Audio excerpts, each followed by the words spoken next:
The state calls Detective Nordin. Detective Nordin, if you come forward, I'll swear you in. You swear or affirm under the laws of the state of Utah, penalty of perjury, that the testimony given in this matter today will be true, correct, so help you God? Yes, sir. Thank you. Have a seat up there. If you run out of water, let me know. I've got extra water. Thank you.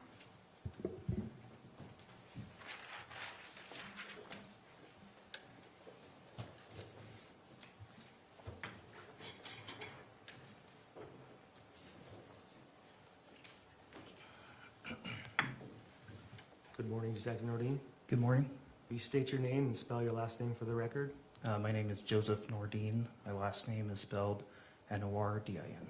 And are you employed? Yes, I am. Or who are you employed? I'm employed with the American Fork Police Department. And what is your title with the American Fork Police Department? It is detective. And how long have you been a police officer? I've been a police officer for 7 years. And tell me what you had to do to become a police officer. Excuse me. To become a police officer, I had to go through a post-certified academy. I attended the Utah Valley University Satellite Post Academy. And have you maintained is there any education or training that's required? To become a police officer, you have to pass the basic standards identified as post.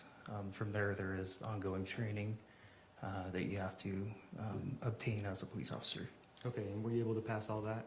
Yes, it was. And since then, have you been able to maintain any certification or trainings that's been required? Yes, I have. And when did you become a detective? I became a detective about 3 to 4 years ago. Was that with the American Fork? Yes, it was. And how many detectives are at the American Fork Police Department? There are 7 full-time investigative detectives at the American Fork Police Department. On top of that, there are 3 school resource officers who are considered detectives, as well as 3 detectives who are assigned to a task force in the county. And which kind of detective are you?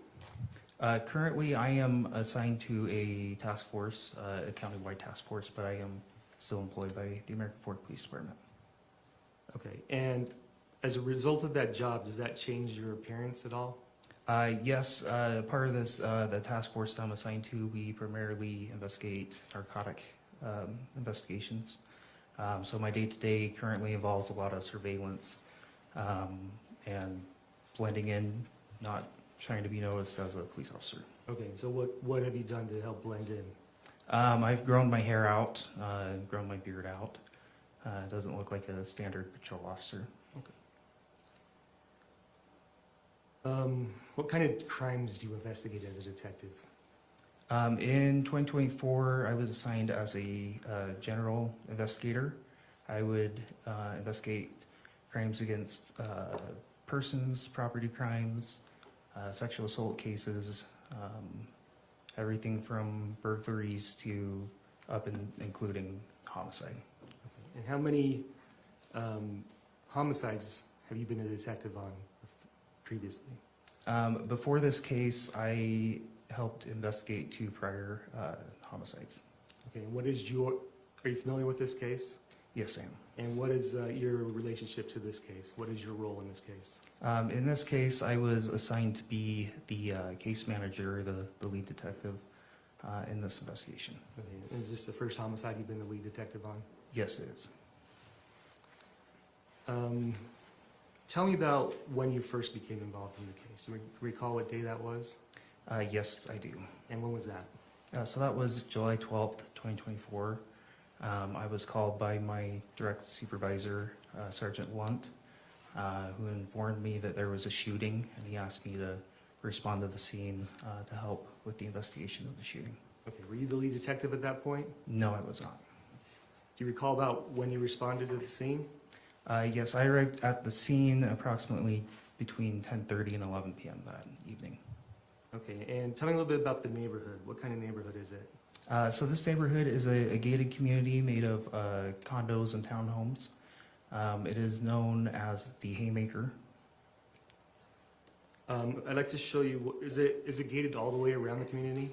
Yes, it is. Okay, how many entrances to the community are there?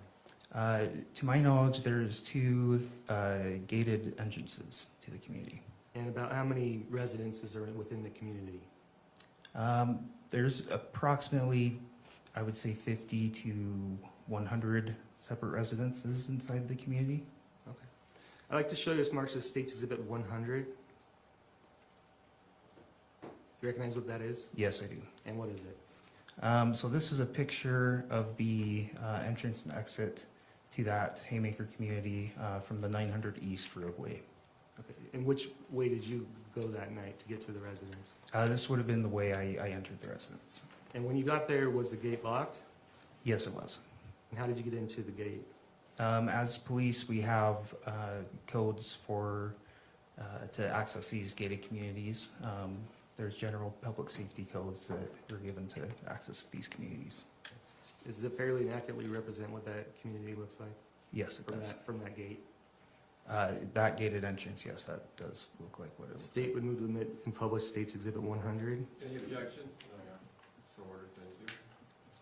And I'd like to show you what's marked as state would move to publish. I'd like to show you next, it was marked as State Exhibit 101. Do you recognize what that is? Yes, so this will be the second entrance to that gated community. It is accessed off of Bamberger Drive. Does it fairly and accurately represent what a gate looks like on the other side? Yes, it does. State would move to admit States Exhibit 101 and move to publish. Any objection? So ordered.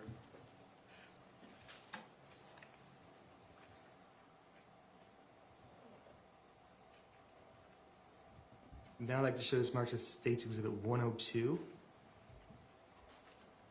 Do you recognize what that is? Yes, I do.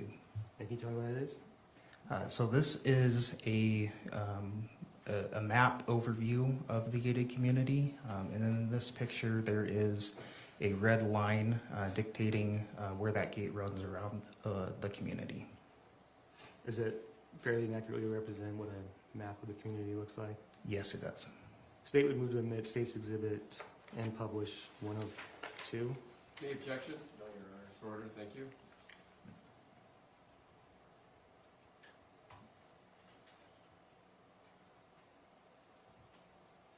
Okay, and on this exhibit, can you identify the house where the residence, where the incident took place? Yes, so it's going to be next to that red map marker and the number 114. Okay, is the residence where the map marker is actually on top of? It's a little further north of the pinpoint of that map marker. So would it be the second square? It's the same square, same building. The actual residence is just a little more north. You have a pointer up there with you? Yes, I believe so. Can you just kind of point to it?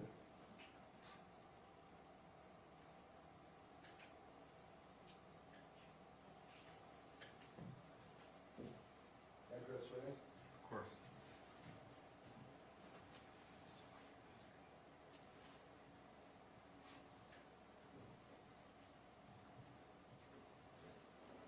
You'll need to point at the TV screen. Oh, over there. TV screen. Do I need to hold a button down or anything? Top one. Hold it down and then stop. Oh. Okay. Right about right there. Okay. And what are the yellow triangles in the picture? So the yellow triangles are the gate entrances and exits. So those are the previous pictures we just observed. And the red line? The red line is going to be the perimeter of the fence that goes around that gated community. Okay. And what information did you have when you arrived on scene? When I arrived on scene, I was informed there's a male deceased inside the home with multiple gunshot wounds. And were you giving any duties at that point? Yes. Before I entered the residence or anything, Sergeant Lunt was up there, my direct supervisor. So I met with him and he gave me the assignment of seeking a search warrant to search the residence. And did you do that? Yes, I did. And did you have any other duties at that point? At that point in time, for the first hour and a half I was on scene, I was typing that affidavit for a search warrant. And was that approved? Yes, it was. And did you have any duties inside of the home during that investigation? Yes. So after the search warrant was granted, myself and Lieutenant Four, as well as a few other detectives and the evidence technician, entered the residence, and we did a primarily walkthrough of the main floor, and then I searched the basement area and a room upstairs. And if we could show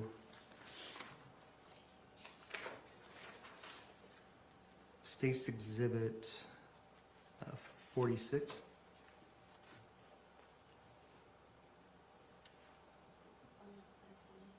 Bye-bye.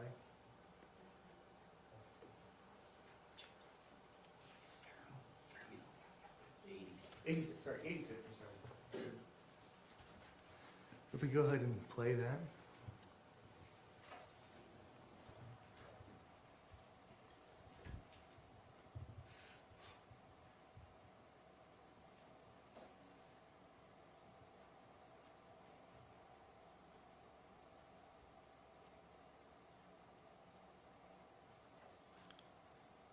Okay, we pause it right there.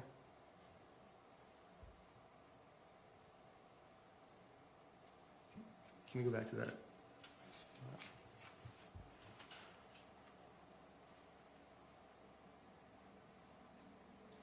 As you walked in, you could see those stairs on the left. Yes. Is that the only entrance to the upstairs? Yes, it is. Okay, did you go to those upstairs? I did. And what did you find when you were up there? Up there, I searched a room. In that room, I found Kevin Ellis's ID on a nightstand next to a bed.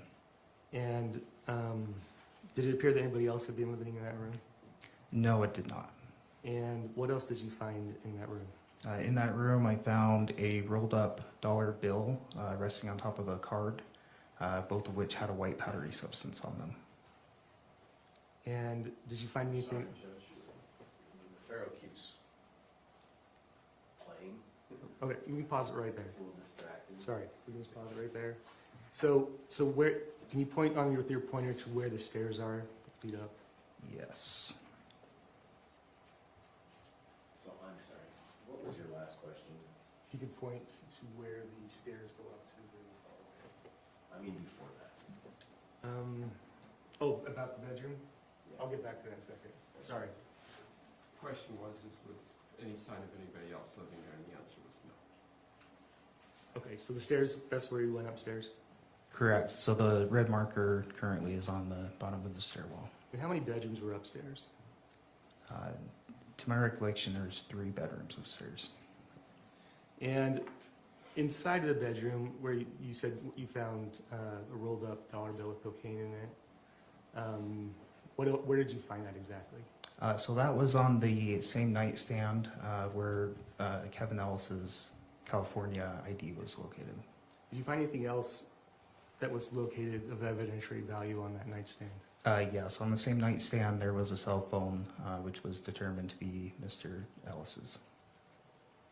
And tell me about why did you believe that to be cocaine at that time? Through my training experience as a police officer, I've seen cocaine multiple times, so that's what it looked like to me. But then I did a field test on the cocaine, and it indicated a positive result for cocaine. Okay, and did you send that to the crime lab? Yes. State would like to show you what's marked as State's Exhibit 103. Do you recognize what that is? Yes, I do. And what is it? So this is going to be a report from the crime lab. This report we get whenever we send an item for chemical testing. And what was the outcome of the report? What did the report decide was about that cocaine? So this report indicated that the white substance inside of the rolled up dollar bill was cocaine.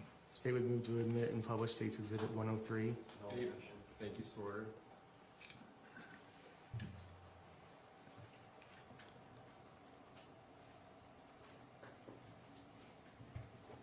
And this report comes from the Utah State Crime Lab? Yes, that's correct. When you were on scene, did you become aware of any evidence that made you suspicious that maybe things weren't exactly as they seemed to be? Yes. What did you become aware of? There were a few things. One was the picture Officer Laycock had took of the knife in Mr. Restelli's hand before he was moved by EMS. Another thing that was suspicious was the time frame relating to the 911 calls. Okay, and what were the time frames of the 911 calls, if you remember? So Miss Laney called 911 at 10:09, and Miss Grist didn't call 911 until 10:15. Okay. Have you heard the 911 call before? Yes, I have. State would like to admit and publish State's Exhibit 104. Any objection? No, Your Honor.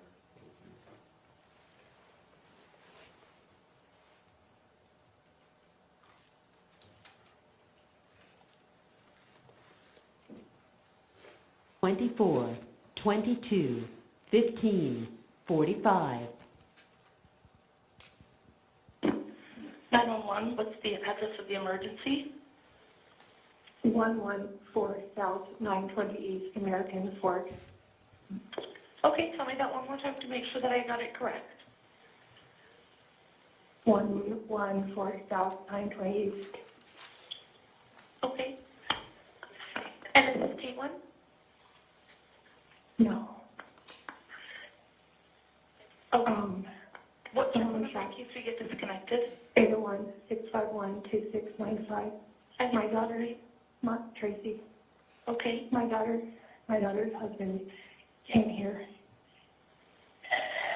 And they're going through a separation. And he brought a knife, and my son shot him.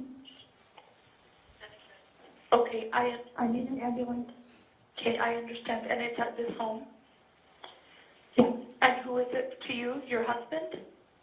my daughter's husband. Okay. Is he conscious or breathing? I think he's breathing. Okay, I've got an ambulance out that way. I've also got an officer that's coming into the area. Do you think he's beyond help, or do you think you may be able I to have CPR? no idea. I have no idea. Okay, are you comfortable checking on him?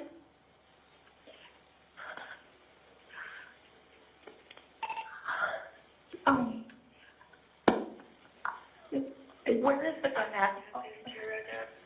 On my kitchen counter, Where is he at? in the hallway. Are you comfortable checking to see if he's breathing? Kevin, check to see if he's breathing. Check if he's a pulse. Check. Okay.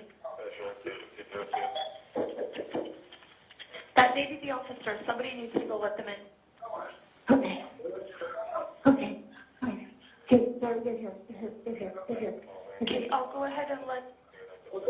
Okay, I'm going to... Based on your investigation, were you able to determine who was knocking on the door at the end of that 911 call? Yes, that was Officer Guerra. And does that correspond to the body cam of Officer Guerra? Yes, it does.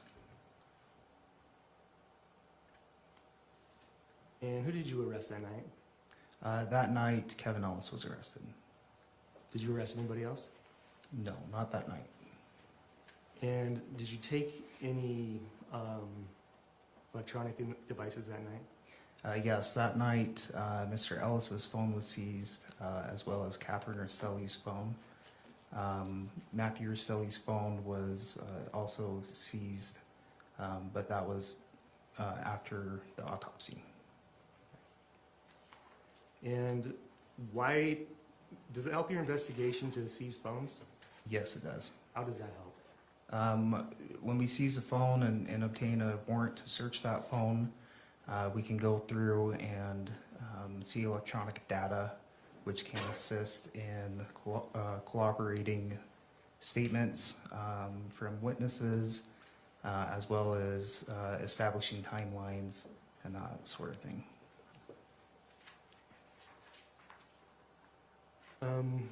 When did you first go into one of the phones? So I searched Catherine's phone several days after the incident date. It was on July 16th. And why did you wait several days to go through the phone? There was a lot of time-sensitive evidence that needed to be collected, as well as meetings on how to proceed and how to investigate this case. Did something occur where you wanted to go in that phone? Yes, so from the time, from July 12th to July 16th, we had received a tip from one of Catherine's friends who told us that she believed Objection here, sir. It goes to the investigation of why he did what he did. Let's clarify that this is just why he acted Yeah. that way. Is this the reason you went into the phone? Yes. So I think it's hearsay, Your Honor. He can say why he's investigating, but not what he said. And I thought that's what we changed it to, so I agree with your objection, but we've corrected it, I believe, at this point. Okay. So based on that information, did you go into Catherine's phone? Yes, based off that information, a search warrant was obtained to search Catherine's phone. And what information were you looking for in the phone? So I was looking for cell phone communication through calls, text messages, social media messages, as well as device locations, any sort of. Let me rephrase. What specific information were you looking for in Catherine's phone based on the tip that you'd received? I was looking for information pertaining to an AirTag that may have been in Matthew's truck. Okay, and did you find information about that? Yes, I did. What did you find? I found several text message communications between Catherine and her family about an AirTag that was labeled truck. Okay, and based on that, what did you do next? The next day, on the 17th, a search warrant was granted to search the truck for the AirTag, as well as the residence for further evidence. What other evidence? So at that time, we seized any Apple device that could be capable of using the Find My app to operate or to look at a AirTag, as well as Miss Grist's cell phone and Rachel Jorgensen's cell phone. Okay, and do you remember what day that was? Yes, that was July 17th. And did you search the truck? I personally did not search the truck. I had other investigators search the truck. You know if an AirTag was found? Yes, an AirTag was found. And I'd like to show you what's Exhibit 105. Do you have the AirTag with you? I believe it's over by the. They live. Can I approach the witness, Your Honor? Yes, we have ongoing information.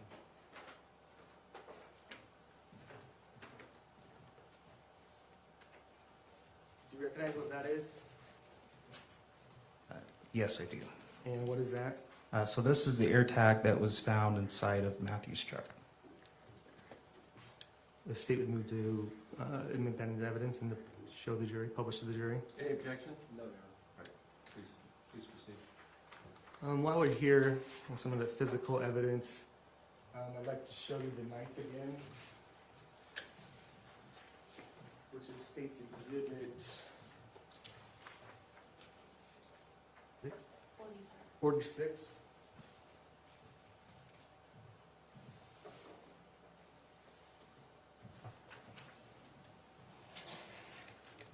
And what do you see on the knife? So on the knife, there is some pink marker writing on it. Okay, do you know what that pink writing is? Yes, I've asked our evidence technician, and the evidence technician told me that is documentation from the state crime lab. And I'd like to show you what's marked State 136. I'm sorry, Jim, what is the number of the knife again? 136. What number is this one again? 136.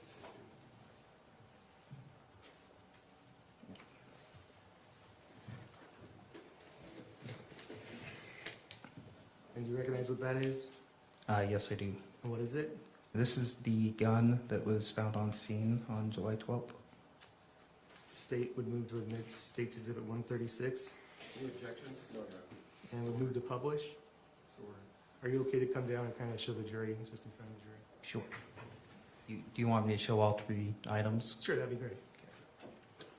Ladies and gentlemen, the jury in the back, you can stand up so you can see that. AirTag was, what is, so AirTag's 105?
Okay, were you ever able to get into Kevin's phone? No, I was not. And were you able to get into Matthew's phone? Yes. And tell me about that. So Matthew's phone was damaged, so the Utah County Sheriff's Department could not download it. It was sent down to Utah Tech University in St. George, where they did a specific chip-off download of Matthew's cell phone.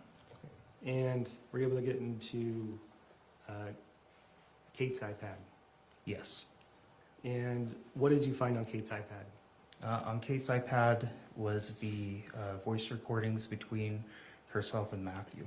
Are those the same ones that you heard played in trial earlier? Yes. And were you able to get into Tracey's phone Yes. and Rachel's phone? Yes. Now let's talk a little bit about the knife that was found in Matt's hand. What information did you find out about the knife? So I began inspecting the knife. I saw that it was the brand EvaTac. And what kind of knife was it? It was a pocket knife, folding pocket knife that had a seatbelt cutter on it as well as a glass breaker. And were you able to determine if that's a knife you could buy locally? I was able to determine you cannot buy it locally. I went around to several sporting goods stores, Walmart, that type of stores, as well as gas stations, looking for the knife and asking employees if they sold that brand of knife.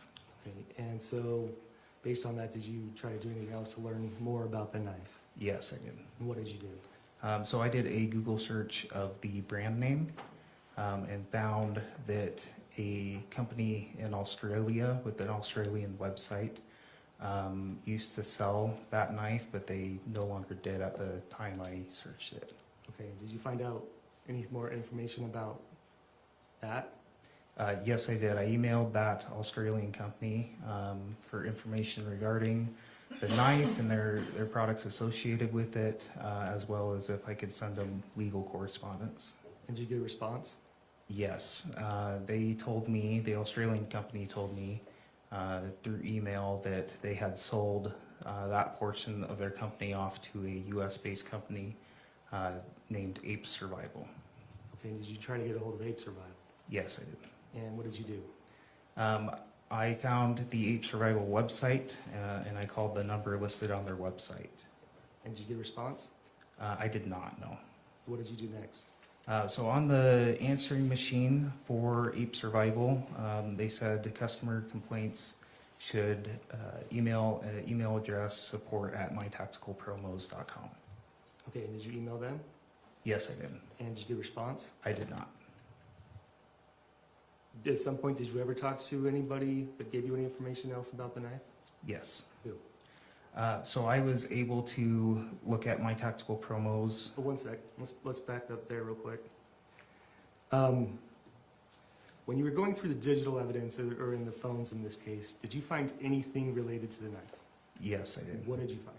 On Ms. Grist's cell phone, I found email communications between her and support@mytacticalpromos.com. Okay, I'd like to show you what's been marked as State's Exhibit 106. Recognize what that is? Yes, I do. And what is it? So this is the email that was found on Ms. Grist's phone to support@mytacticalpromos. State would move to admit State's Exhibit 106. Any objection? No objection. Move to publish. So ordered.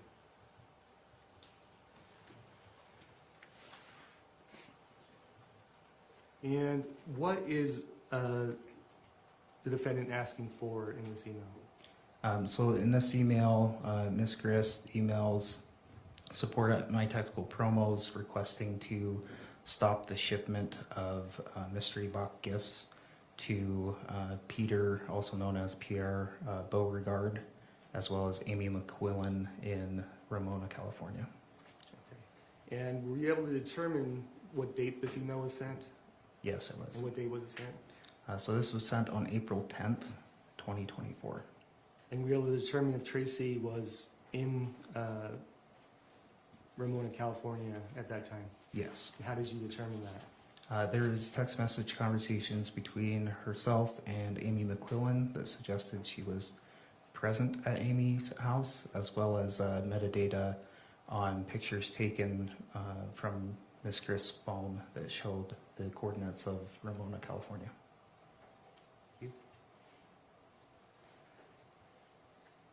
And so did you ever try to get a warrant for My Tactical Promos or any of the companies associated with Hevitech?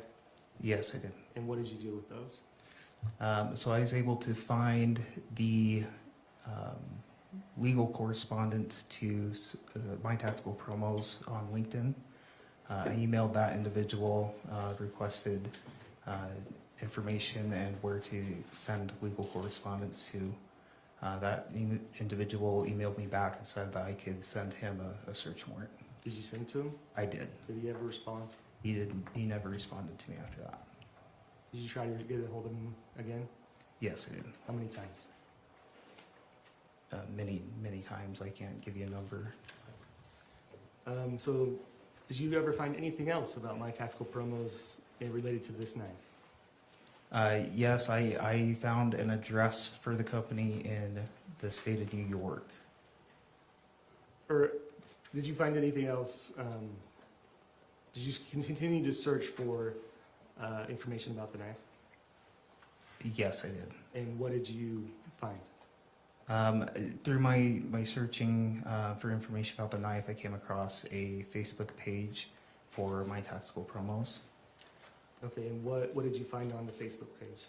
On the Facebook page, there was a video of an individual unboxing a mystery gift from My Tactical Promos and doing a review on the mystery gift box. Okay, I'd like to show you what's been marked as State's Exhibit 107.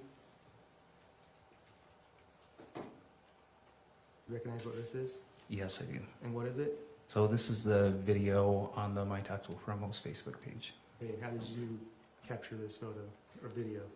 So I screen recorded it off of my computer. State would move to admit and publish State's Exhibit 107. Any objection? No objection. So ordered, thank you.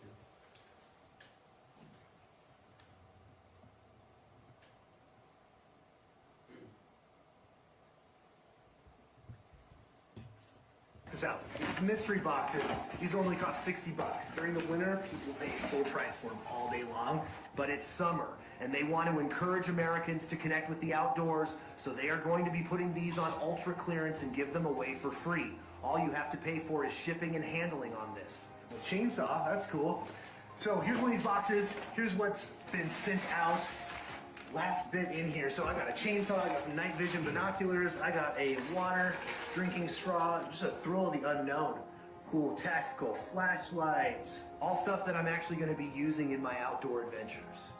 A little saw here. I mean, this is just packed full of stuff. Like I said, you can get this all for the cost of shipping, just sending it right to your home, but you got to act quick. They don't have an unlimited supply of these. When supplies run out, this deal is over. So go ahead, click the button, get Can you pause it there? one of these boxes for free. Get it. Do you recognize that knife in his hand? Yes, I do. And how do you recognize it? So that appears to be the same style, the same camouflage color as the knife associated in this investigation. And when you searched through Matthew's phone, did you find anything related to Ebb Attack or My Tactical Promos? No, I did not. In any of the phones you searched, or iPads, did you find any other information related to My Tactical Promos or Ebb Attack? No, I did not.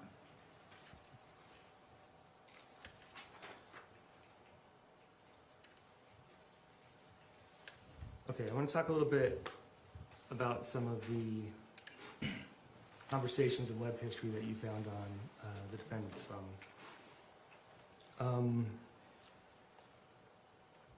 You know if Kate and Tracey ever had conversations that you found? Yes, they did. I'd like to show you what's marked as States Exhibit 108.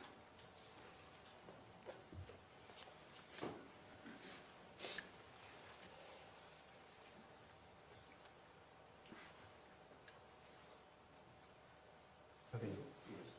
Do you recognize what this is? Yes, I do. And what is it?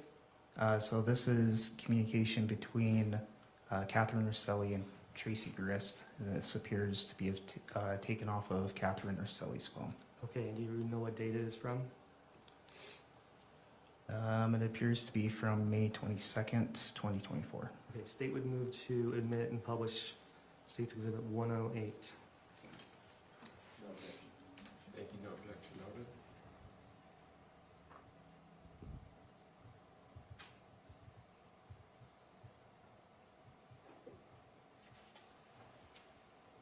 Okay, I could have you scroll down a little bit.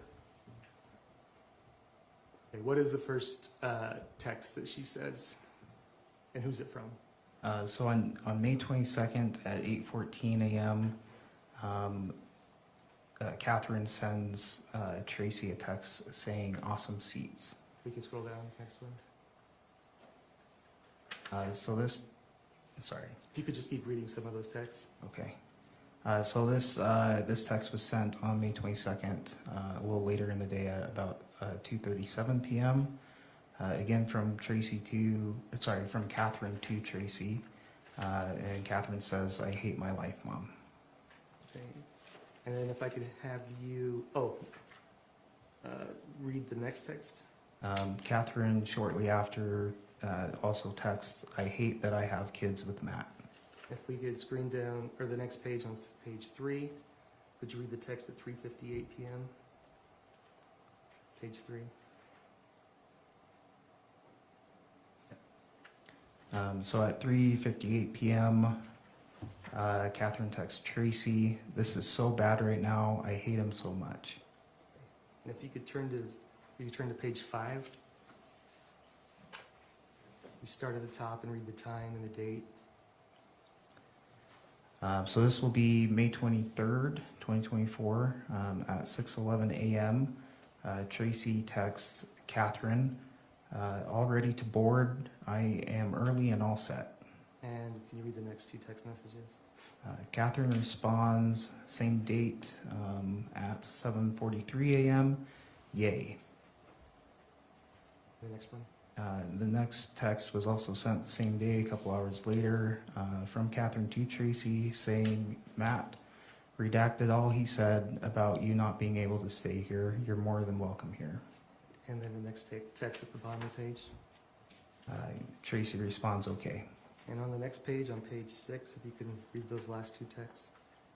Tracy also texts, "I'm glad. I wanted to be able to see your babies and hang out and see you."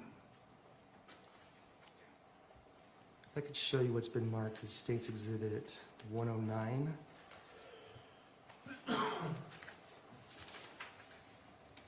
Oh, real quick, on that last one, what were you able to determine about where Tracey was based on those texts?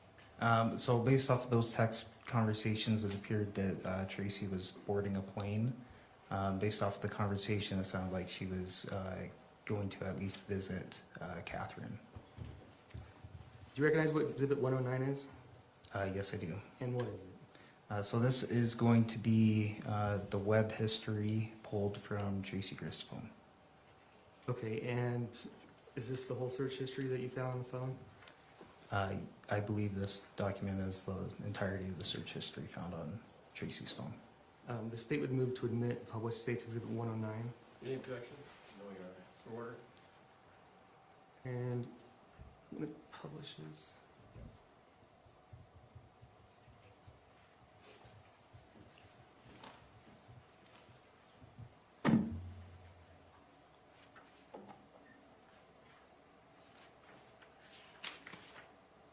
I could take, if you could take me to page 43. Is this part of the search history? Yes, it is. And what's the farthest back date that you have search history for? The furthest back date would be February 11th, 2024. Okay. And now I'd like to show you page 21.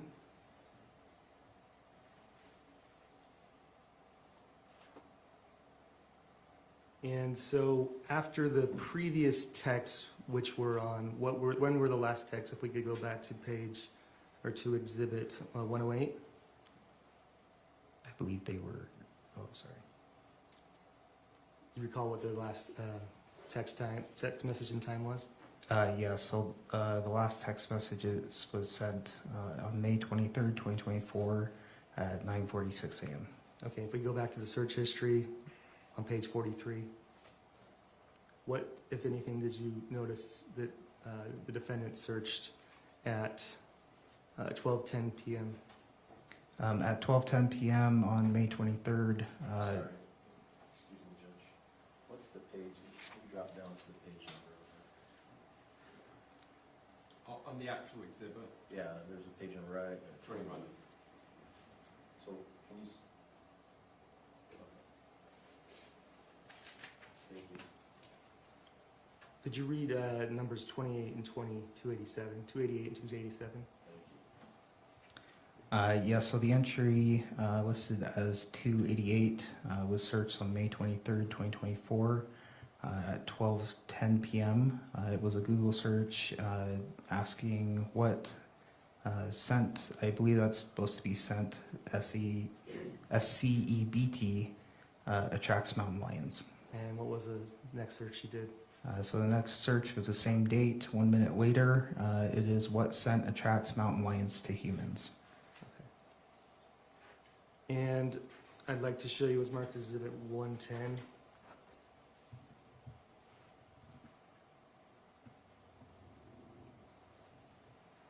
you recognize what this is? Yes, I do. What is it? So this is cell phone communication between Tracey Grist and Matthew Restelli, and it was pulled from Miss Grist's cell phone. And what was the date on it? So this is from May 30th, 2024. State would move to admit State's Exhibit 110. Any objection? No, Your Honor. Move to publish. So ordered, thank you. And if I could have you read these text conversations. Yeah, so the first text is sent on May 30th, 2024 at 7:08 a.m. This is from Tracey to Catherine. She says, at airport now, boarding in an hour. And what does Catherine say? Catherine responds a few minutes later, I feel like it was a good trip, all things considered. And what does Tracey say on the next page? Tracey responds, me too.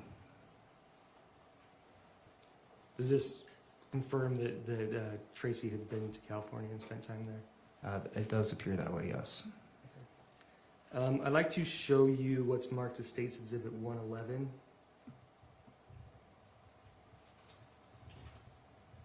Do you recognize what this is? Yes, I do. And what is it? So this is cell phone communication between Miss Grist and her daughter, Tara Lynn Fisher. State would move to admit and publish State's Exhibit 111. Any objection? No, Your Honor. Thank you. And if I could go ahead and have you read all of those texts. Yes, so on June 4th, 2024, Tracey texts Tara Lynn, "Can you talk?" Tara Lynn responds in a few. Tracey responds, "K, call whenever." Tracey also responds with, I am so mad at Matt. So mad.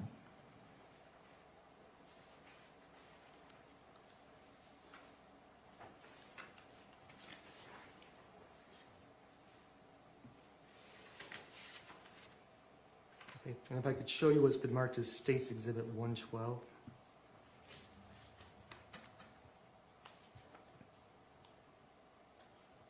I could have you, do you recognize what this is? Yes, I do. And what is it? So this is cell phone communication between Catherine Restelli and Tracey Grist, pulled from Catherine's cell phone. And what date? This will be on June 5th, 2024. So is this the next day after the last text? Yes, that's correct. The last exhibit, apologize.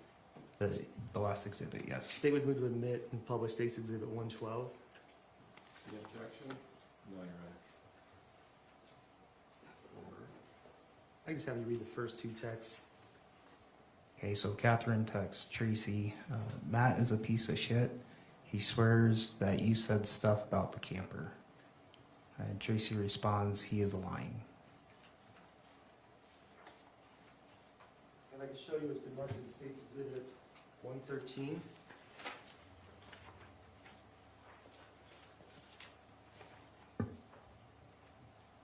Recognize what that is? Yes, I do. And what is it? So this is cell phone communication between Rachel, whose current last name is Jorgensen. On the document, it's listed as Trujillo, but it's between her and Tracey Grist. And what date? This will be on June 6th, 2024. And is it fairly and accurately represent, or does this evidence come from the cell phones? Yes, this comes from Rachel Jorgensen's cell phone. State would move to admit and publish State's Exhibit 113. Any objection? No, Your Honor. So ordered. I could just have you read the second message on page 1.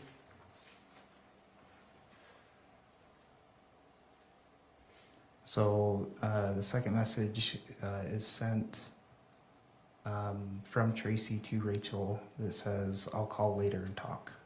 And the next page, if you read the next 3 messages.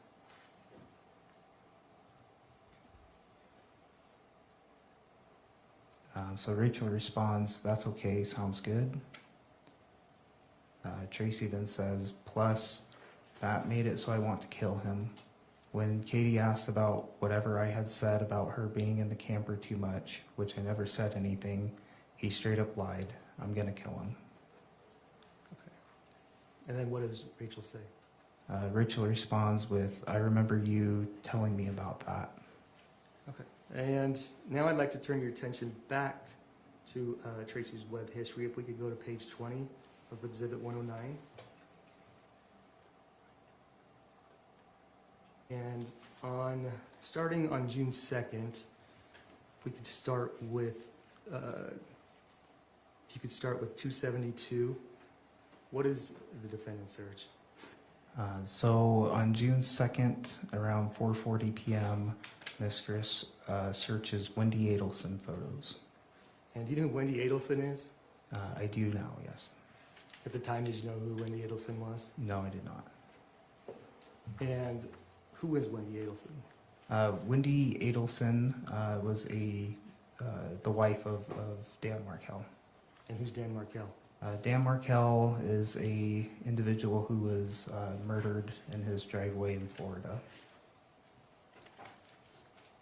Okay, if I could, you know when Tracey or the defendant first searched anything to do with the Adelsons? Off the top of my head, I don't recall the first search. If I could take you to page 42.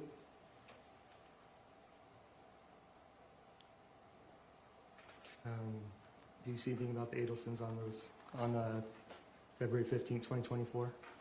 Yes, so February 15th, 2024, 7:09 a.m., Tracey searches witness Donald Adelson's next hearing. And who is Donna Adelson? Donald Adelson is Wendy Adelson's mother, who would then be Dan Markell's mother-in-law. And what happened to Donna Adelson? Donald Adelson was arrested for involvement in Dan Markell's murder. Specifically, what was she accused of doing?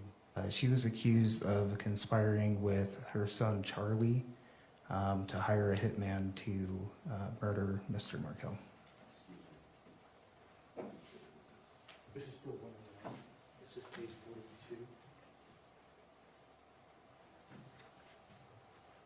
42. I'd like to turn your attention to page 39 of Exhibit 109. Is this the next time that the defendant searches anything to do with the Adelsons? From that February 15th date, yes, it is. And what does she search? So on February 24th, she searched at 9:08 a.m. She searches Dan and Wendy Markell wedding. And then when is the next time that you were aware that she searches the Adelsons? I honestly don't recall. She searched the Adelsons numerous times. Okay, if we could go back to the June 2nd, page 20.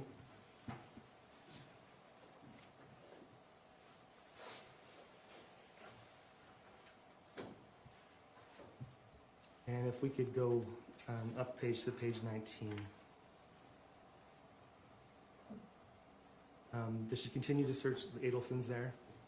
On June 2nd, yes, she does. And if I could have you read 257, what date and time does she search and what does she search? So on June 2nd at 5:28 p.m., Ms. Grist searches Dan Markell murder books. I believe murder is misspelled there, though.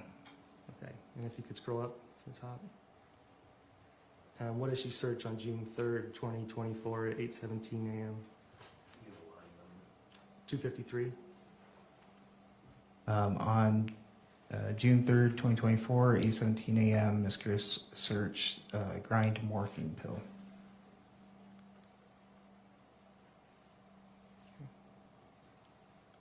If you continue to go up. And up again. And up again. What does she search on line 232, 231, and 230? Who does she search? So she searches for Catherine Magbanawa. Who's Catherine McBanowa? Catherine Magbanawa was also arrested for involvement in Dan Markell's murder. And if we could keep going up. If I could have you read, this is the next day on June 6th, is that correct? If I could have you read on June 6th at 9:10 p.m., what does she search? So on June 6th at 9:10 p.m., she searches Katie Magbanawa second trial defense charts. And the next day on June 7th at 9:17 a.m., what does she search? She searches how old were Dan Markell's kids when Dan was killed. Can you tell me a little bit more about what happened with Dan Markell and Wendy Adelson? So Dan Markell and Wendy Adelson had a divorce and were in the midst of a custody battle for their 2 children.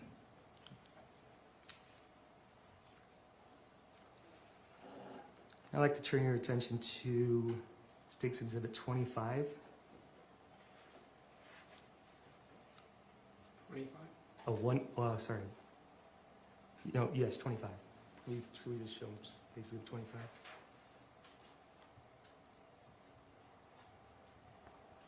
Okay, on June 25th, what does Catherine text her mom? If we go down to the green. So on June 15th, 2024, Catherine texts Tracey Diane just said we probably shouldn't go to Vegas. And were you able to get call log information from Tracey's phone? Yes, I was. I'd like to show you this marked as State's Exhibit 114.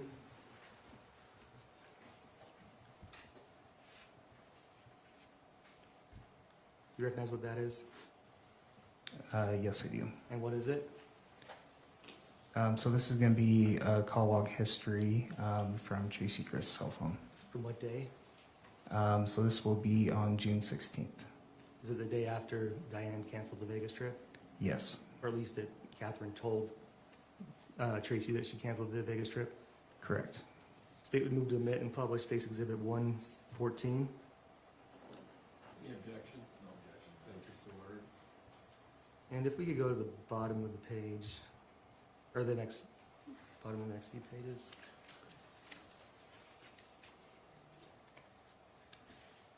Farther down, please.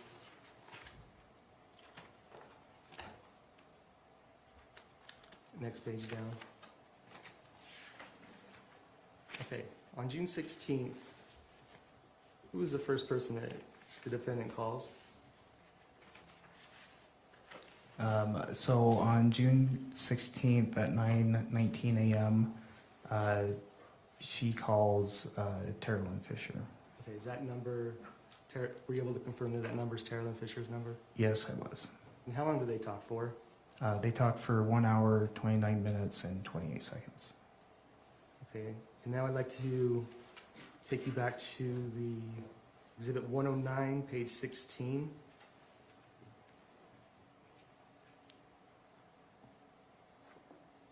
What time, what does the defendant search at 10:18 a.m. on June 16, 2024? At 10:18 a.m., she searches Utah gun law registration. And what does she search after that? Utah gun law registration. And after that? Utah shot break-in. And so on these, what does the Google search mean? So if it has Google search next to it, that means that that is what she's searching on Google. And if it doesn't say Google search, what does that mean? To my understanding, it is a website that she has visited. Okay. If I could turn your page to page 115 on Exhibit 109. Yeah, 15 of 109. yeah, and go to the bottom. Is this in the same set of searches, starting with, or the same web history, starting with 210? What time is she's still searching? Oh, item line 210, not 210 p.m.? Yeah, the item 210. What time is she searching still? Correct. So that is still June 16th at 10:21 a.m. Okay. And the one above? Or what is she searching? So in the previous one, she searched one dead, one hospitalized in Layton shooting. On the next search, it was the same date at 10:30 a.m. She searches Utah state gun laws and regulations explained. Okay. And then what does she search at 2:36 p.m.? At 2:36 p.m., she searches to file for divorce if wife is a Utah resident and husband is a CA resident or California resident. And above that? At 2:37 p.m. on the 16th, she searches to file for divorce if wife is a Utah resident and husband is a California resident. And 203, what does she search? Number 203. Line number 203, so that's at 2:38 p.m. She searches how TI, which I assume should be 2, establish Utah residency. Okay, and if we could go back to the phone log on page 1, on Exhibit 114. So, how long was she on the phone with Terrelyn for?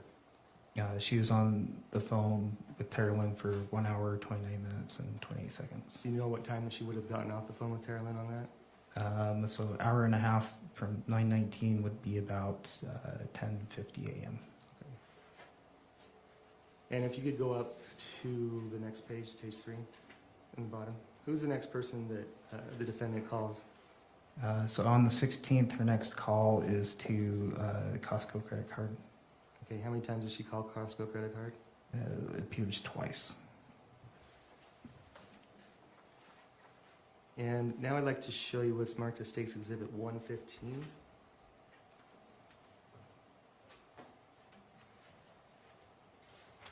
Do you recognize what this is? Yes, I do. And what is it? So this is the text message communication between Rachel Jorgensen and Tracey Grist, and this was pulled from Rachel Jorgensen's cell phone. And what day? So this would be June 16th. State would, what? 115.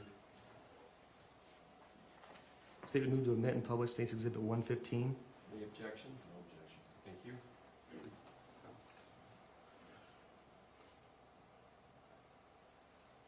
I could scroll down a little bit. Okay, at 12:49 p.m. on June 16th, what does Rachel say? Rachel texts Tracey, dying to know more about everything, dude. If you could read the next one. Tracey responds, I'll call in 10. And what does she say in the next one? We have a plan for Rory too. And I'd like to show you what's marked exhibit, State's Exhibit 116.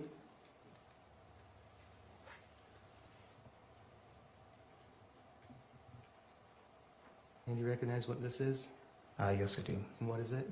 So this is cell phone communication between Tracey Grist and Caitlin Johnson, and this was taken from Miss Grist's cell phone. And who's Caitlin Johnson? Were you able to determine who Caitlin Johnson was? Yes, I was. So Caitlin Johnson is the daughter of Amy McQuillan. Okay, were you able to determine if she lived in Utah or not? I was. She did not live in Utah. State would move to admit and publish State's Exhibit 116. Any objection? No, Your Honor. So ordered.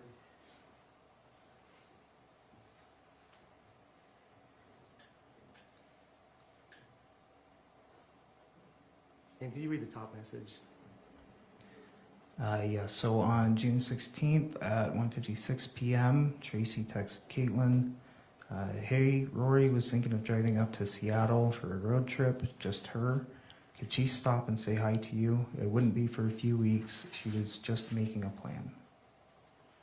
Okay, and how soon in time was this to the previous text with Rachel about making the plan for Rory 2? That was on the same day. How many minutes was there different? If I could refresh your recollection, or could we just turn back to Exhibit 115?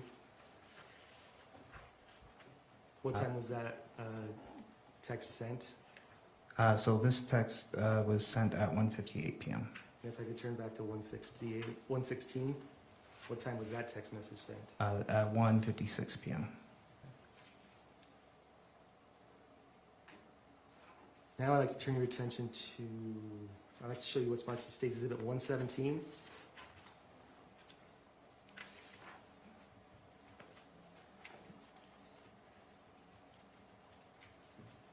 Do you recognize what this is? Yes, I do. And what is it? This is communication between Tracey Grist and Matthew Restelli. This was taken from Miss Grist's cell phone. And what day does it start?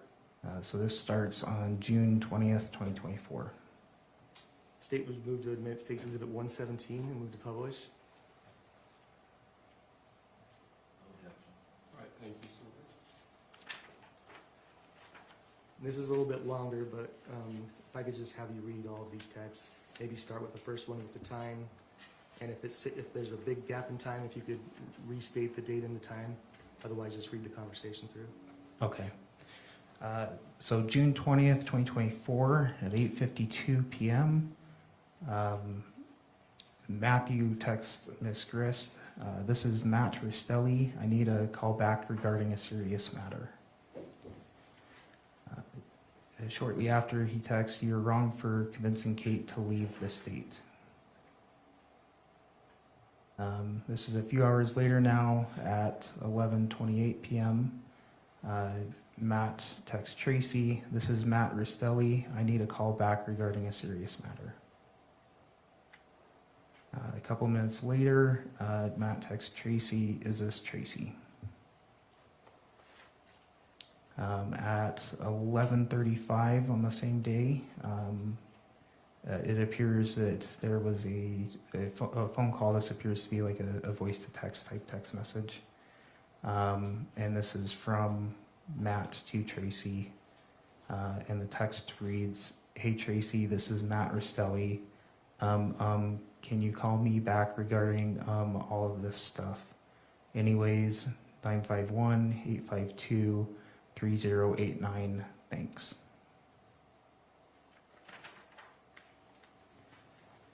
So 11:51 p.m. on the same date, a couple minutes later, Matt texts Tracey, "Did my family make it there?" Seconds later, he texts again, "How dare you not reply? Kate abducted my kids to Utah without my permission. And you all ghosted me." So this is continuing the conversation into early the next morning, June 21st, 2024 at 12:05 a.m. Matt texts, "Did Kate, Cheyenne, and Still make it to Utah?" Shortly after, he texts again, "It is sad that you both are so heartless that you can't even reply to me. Sorry, that you can't even reply to tell me my family made it to your house safely."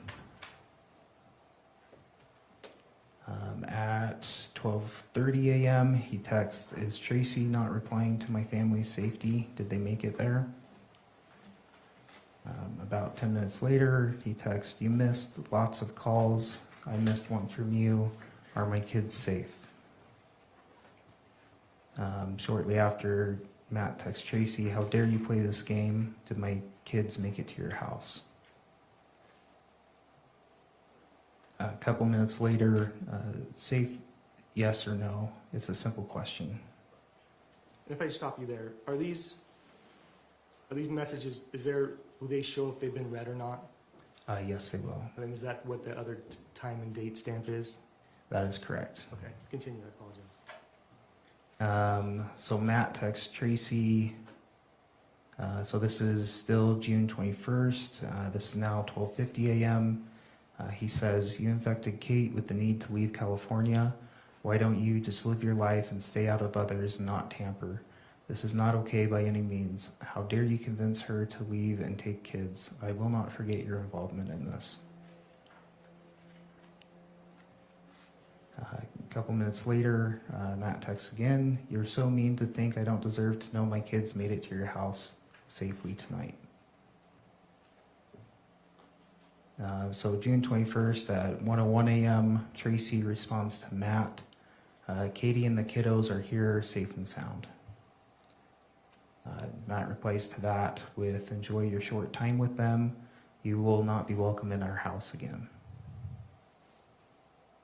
Tracey responds, "I knew she was driving and I fell asleep, so I was sleeping. They just pulled in." So this is the same date, a couple hours later at 3:07 a.m. Matt texts Tracey, "Again, you will not be welcome in this empty house. I told you to back off. How dare you lure her to take the kids and split out of state? What crap, tampering with my kids and their future." Yeah, approach your own. Yes, please. Welcome back, ladies and gentlemen. I hope you had a good lunch. Attorneys, tell me they're ready to proceed forward. Wait. No, we're not. Got that fixed. Now we're ready. This is what we're talking. Thank you, Your Honor. And Detective Nordin, before we broke for lunch, we were talking about text messages between Matthew Restelli and the defendant, Tracey Grist. Is that correct? Yes, that's correct. Okay, and then I believe the last, if we could go to page 8 of the exhibit 117, I think the last text that you read was, "Text me the address where my family is." If we could read the next text from there down. On page 8. So the next text, so this is still June 21st. This is 8:42 a.m. Matt texts, "I have the truck now." Your Honor, can we pause for a moment? Is it possible to get the screen up for the witnesses in the room, or the family? Jury.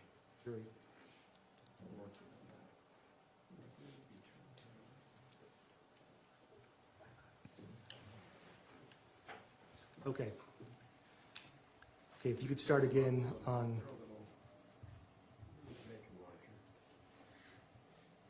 sorry, on the bottom of page 8, at the State's Exhibit 117, if you could start with I have the truck. Yeah, so Matt texts Tracy, I have the truck now. Tracy responds, oh, that's so good. Kate will call you later. Everyone just needs a breath. Kiddos are just going to play at some parks and have some summer vacation time and hang out with family. Tracy responds, how much was the tow? Matt texts back, 9:04 a.m. My life is none of your business. It was not vacation time. 9:05 a.m. What is the address where my family is? Text me the address where my kids are by tomorrow morning. If you don't text me the address tomorrow, I will be calling the sheriff for kidnapping. Tracy responds a few minutes later, 9:27, and she says, your kids are completely enjoying some summertime at the pool and parks with their sweet mom and Grammy, along with their uncles, cousins, and aunts. Katie is simply having a chance to think, as well as helping me. We are organizing and finding stuff to sell I don't need or want, so she is earning a little money too. Tracy again texts, and you have been to my house, so you know my home is safe. Matt responds, text me the address where my kids are by tomorrow morning. If you don't text me the address tomorrow, I will be calling the sheriff for kidnapping. Tracy responds with, your kids are safely with their mom. There is absolutely nothing to worry about. Matt responds, address by 8 a.m. Tracy responds, Kate was trying to FaceTime you earlier to talk with Shy and Steele. I'm sure she will try again tomorrow. The little cutie pies are sound asleep right now.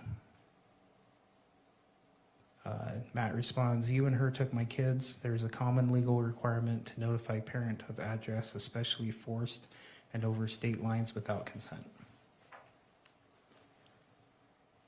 Tracy responds, you absolutely have my address, silly. Matt responds, she did not FaceTime. She did not FaceTime. I will not accept no address. Matt also responds, these texts are kidnapping. Tracy responds, she tried earlier, she called you. This one's from Matt. Tomorrow 8 a.m. I will be calling the sheriff. Can dig through mail from you to give them an address. Also from Matt, I don't FaceTime. My kids live in Temecula with me every day. I will make a report at 8 a.m. tomorrow. Also from Matt, my kids don't know how to swim. You failed to protect Kate. How dare you think you know how to protect? Again, at 10:02 p.m., it looks like it was a duplicated message where Matt says, my kids don't know how to swim. You failed to protect Kate. How dare you think you know how to protect? And then at 10:02, Matt texts, you or Kate must text me the address by 8 a.m. Tracy responds, it looks like the next day at 10:28 a.m. That would be June 22nd, 2024. Tracy responds, gosh, just saw these texts. Easy there, Matt. Kate said she made sure you had my address. I would have thought it was in your phone. Tracy then sends a text saying she said she tried to call and FaceTime you with the kids and her. And then a follow-up text. Tim, Angie, Rachel, Memphis, and her littles will be here for swimming and a barbecue soon. Followed by another text from Tracy, so let her know when you can talk. Matt, Matt responds, I will read your text, but I will not reply to you anymore. Tracy responds, I was only responding to your text anyway. Katie said she sent you my house address this morning. They have been here only a day, and I can't imagine that you don't know exactly where they have been. Thought you knew my address. Tracy again sends a message, hey, are you okay? Kate has been trying to reach you by phone. Does that last message show read? No, it does not. And did you find any other evidence in the digital evidence that there was any other communication between the defendant and Matt Restelli again after this? I did not know. Okay. And I can turn your page, can I bring up exhibit 109 again? The search, 109, Tracey Grist search history. And if we could go to page 12. And what day is this, are these search, what day is this web history from? So these are from June 22nd, 2024. Are these basically the same time frame as the last text message you just read between Matt and the defendant? Yes, that's correct. Okay, and if I could have you read 168, what is the defendant's search? She searches, what is mom takes kids for overstate line visit and dad isn't agree? And what is she searched on 165? What are the legal implications of taking your kids on vacation without the other parent's permission? And 156, if you just scroll up. Can my children's mother keep me away from my kids if there is no court custody order? And 155? What can I do if my child's father won't return the child to me? There is no custody order. If we could go up to page 11, you could read 152. What to do, parental kidnapping and no custody order. And I would like to publish to the jury Exhibit 118. Any objection? No, no. So order. And what is this? This is text messages between Tracey Grist and Kevin Ellis. Okay, if you could read those, tell me the date and time of those text messages, and if you could read the next two text messages. Yeah, so on June 20th, 2024 at 6:24 p.m., Tracey texts Kevin and she says, call me. On June 21st at 9:21 p.m., Tracey texts Kevin and says, text me the address where my kids are by tomorrow morning. If you don't text me the address tomorrow, I will be calling the sheriff for kidnapping. If I could draw your attention to page 3 of that exhibit. Does Kevin respond to defendant? Yes, he does. What does he say? Kevin responds, how about ... no.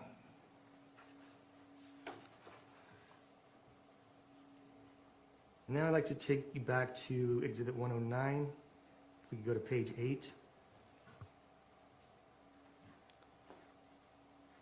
On June 27th, so about 5 days after those last text messages, what does Tracey begin to search? If we could read 107 through 102. Yes, so on June 27th, Tracey searches American Fork Cemetery, Alpine Cemetery, Cemetery American Fork, Cemetery near Alpine, and Alpine Cemetery. Okay. And I'd like to publish for the jury State's Exhibit 119. And do you recognize what that is? Yes. And what is that? So this is a group text between Tracey Grist, Christopher Robinson, and Kelly Slocum. And based on your investigation in this case, were you able to figure out who Christopher Robinson was? Yes. And who is he? He's a brother to Tracey Grist, And what about Kelly Slocum? sister to Tracey Grist.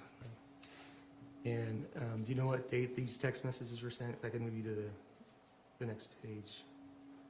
Down one more. Okay, go ahead. Yeah, so this text message was sent on June 29th, 2024 at 3:39 p.m. So is that 2 days after the searches for the cemeteries? That is correct. Okay, if I could have you read the next 3 pages. So Tracey texts the group, it is chaos. Just a few seconds later, Christopher Robinson responds, "Oh no, LOL." Tracey responds, "It's okay. Expected." Christopher asked, "How is Matt taking it?" "Not that you care." Tracey responds, "I want him to show up, ... He still thinks it's only for another week." Kelly then texts, "Have you been getting hits from the AirTag in the truck?" Now I'd like to bring up again Exhibit 109. If we could go to page 5. If I could have you go down to the bottom. What is Tracey searched? Is this the same day as she just sent those text messages to her siblings? Yes, June 29th. And what does she search on line 70? On line 70, she searches Adelson Donna. Okay, and why did it matter to you that she's searching Donna Adelson? It first piqued my curiosity because of how often she searched Donald Adelson, and then later through the investigation, I started looking closer at the actual dates she was searching compared to other communications going on in her phone. And was there anything about Donna Adelson that drew your attention to why she would be important? Yes. And just to explain it again this time, maybe you could just explain, so who is Donna Adelson and who are the players in that situation? So Donna Adelson and her son Charlie Adelson were both, and Kate Magabanawa were all arrested for conspiracy because they all worked together to hire a hitman to murder Dan Markell. And tell me a little bit about the situation between Dan Markell and Wendy Adelson. So Wendy Adelson was Donna Adelson's daughter. Wendy and Dan were married. Wendy took their 2 young kids and left Dan without telling him. Went to go stay with her mother, Donna. And then from that point, a divorce occurred, and then a custody battle occurred. And so on June 29th, after Tracey said she wanted Matt to come out, what are the next searches she searches between 70 and 67? So she searches Adelson Donna movies and TV shows. New Dateline episode, January 19th. Donna Adelson arrested at the airport. When was Charlie convicted?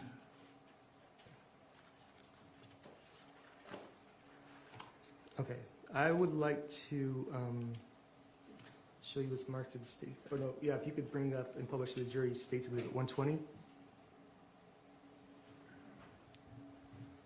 So is this text, who are these text messages between and what dates?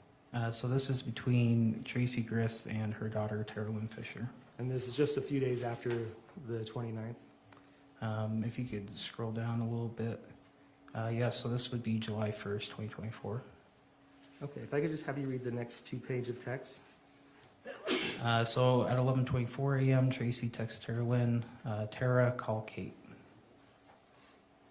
Tracey then sends, help her with what to say to a lawyer. She is happy about not going back. And she needs to take legal steps now. If we could skip to page 4. Oh no, keep going. Yeah, if you could read that last one. Okay, Tracey also texts, school starts soonish.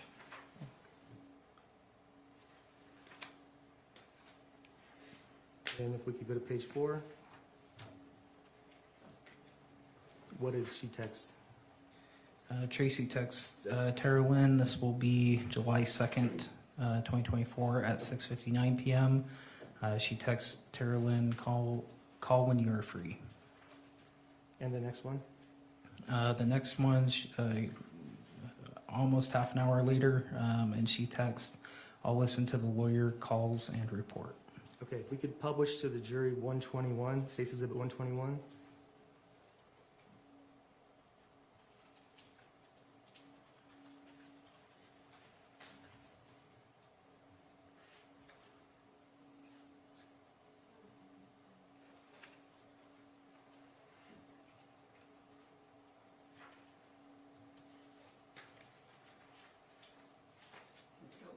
double check to make sure we don't have any witnesses in the courtroom.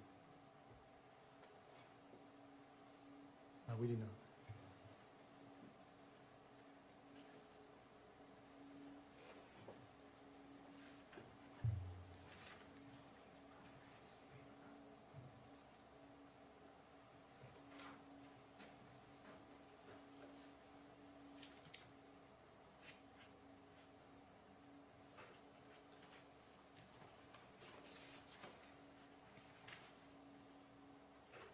Okay, you recognize what this is?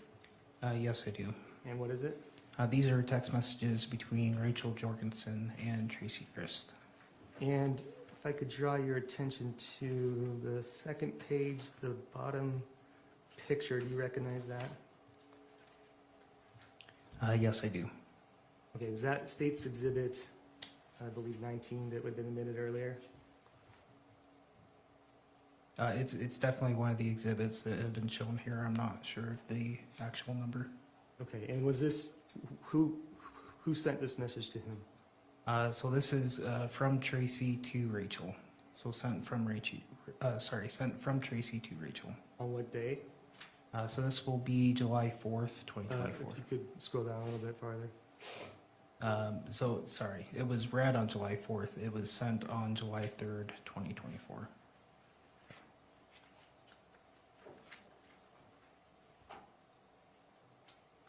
Okay, I'd like to show you now again what's marked as State's Exhibit 12. You said 12? Yeah, we could go to page 8. And this has been, do you remember whose call log this is?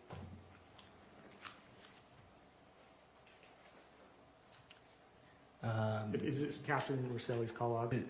Yes, this does look like Catherine Restelli's call log. Okay, were you able to go through the call log and determine a time in which Catherine made the attorney call? Yes, I was. And do you see that on the screen in front of you? Yes, I do. Which call was that? So it's numbered as number 69 on the far left box. Okay, and what date and time was it? So that will be July 11th, 2024 at 3:29 p.m. Okay. And if we could go back to Tracey's search history on 109, page 1. How many searches or even websites does the defendant search on July 11th? Just one. At what time? At 4:39 p.m. How long after that was that from the attorney phone call? So it was about an hour after that phone call was initially placed. And what did the defendant search? She searched, when was Donald Adelson arrested?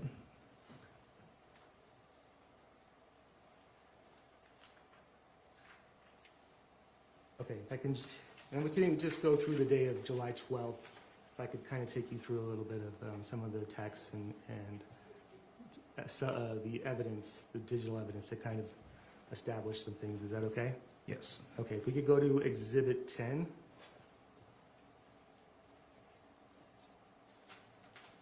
Page 22. And if you could go down a little farther. Who are those texts between and what does it say on the green side?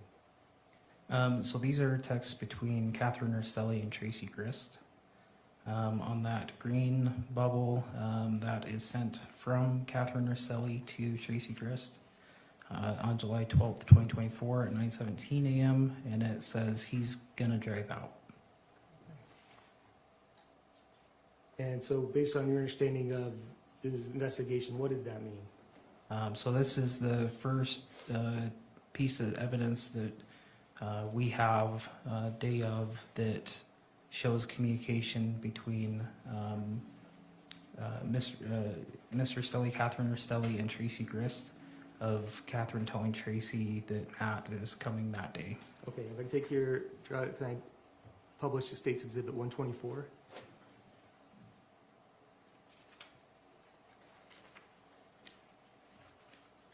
And who is this conversation between? So this is between Tracey Grist and Terrelyn Fisher. And on what day? If you could scroll down a little bit. This looks like it was sent July 12th, 2024 at 1:47 p.m. Okay. And if I could show you, or if I could show the jury States Exhibit 123. Do you recognize what that is? Yes. What is it? So this is Tracey Grist's call log. If I could draw your attention to page 5.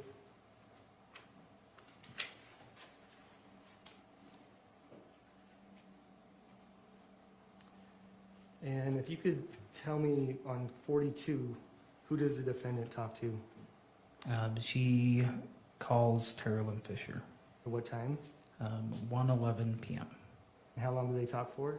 3 minutes and 56 seconds. And on number 41, who does she talk to? So she gets a call from Tara Lynn on number 41, At what time? 1:15 p.m. And how long is that conversation? That's 30 minutes and 30 seconds. Okay, and if I could take you back to Exhibit 124.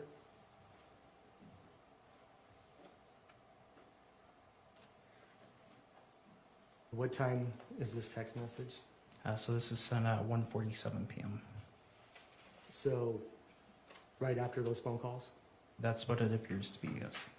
You could go ahead and read. So this is Tracey texting Tara Lynn. She says, "Hey there, your phone is kind of annoying because I can't even have a normal conversation with you. I was calling to let you know that Matt is headed out this way to pick up Katie and the kiddos. The next one. She's going to really try to make it be a positive experience, and I told her I'm a little nervous about it, but I can always help her if she needs it." If you could skip to page 2, if you could start with the green ones. Tracey then texts, "I know he said he's trying, but I am nervous and trepidation for sure, but I also support her completely. I really need for you to support her because she is so on the fence and she needs our love and support, and so do the kiddos. And the next one. My only prayer today is that he's peaceful and continues to be peaceful." If we could skip all the way to page 6.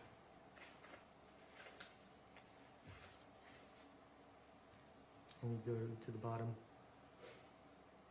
If you could read the green.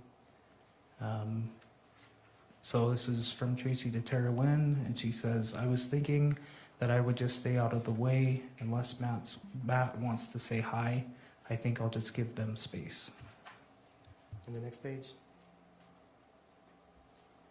Tracey says, "I feel like Matt is not happy with me that I let Katie stay with us. So If we could skip to page 9.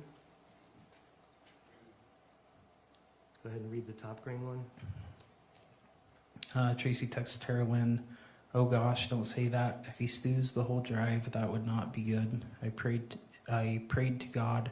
He's only excited to hug those babies." And then the next green one.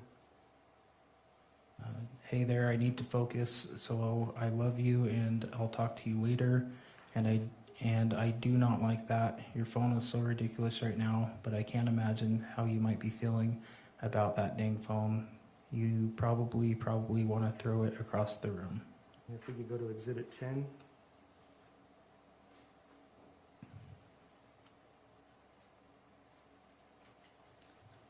And we could start on, we could go to page 24. You could go ahead and read those text messages, the top message.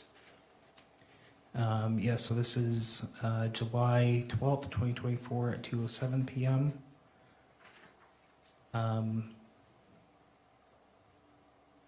Just the top message, what did she say? Tracey texts, the water is off in my studio, so I'm just going to come home and tackle that laundry room." And who is she texting again? I believe this is Catherine. Okay. And if we could go down to the start with Honey Bunch, what time is that at? That text message is sent at 2:08 p.m. Okay, if you could read that. Honey Bunch, I really happy that Matt's going to try. I'm a little nervous about it, but I hope that it works out because you have a sweet little family. And just read the rest. She also texts, I am super happy he stopped drinking. The next one. Catherine responded, she looks like she liked that message that Tracey had sent earlier. And then Catherine responds with a text at 2:10 p.m. She says, me too, I want us all to be happy together. Next one. And Tracey says, that is literally the only thing I care about. I just have always appreciated that your husband loves you and loves your kiddos. Next page.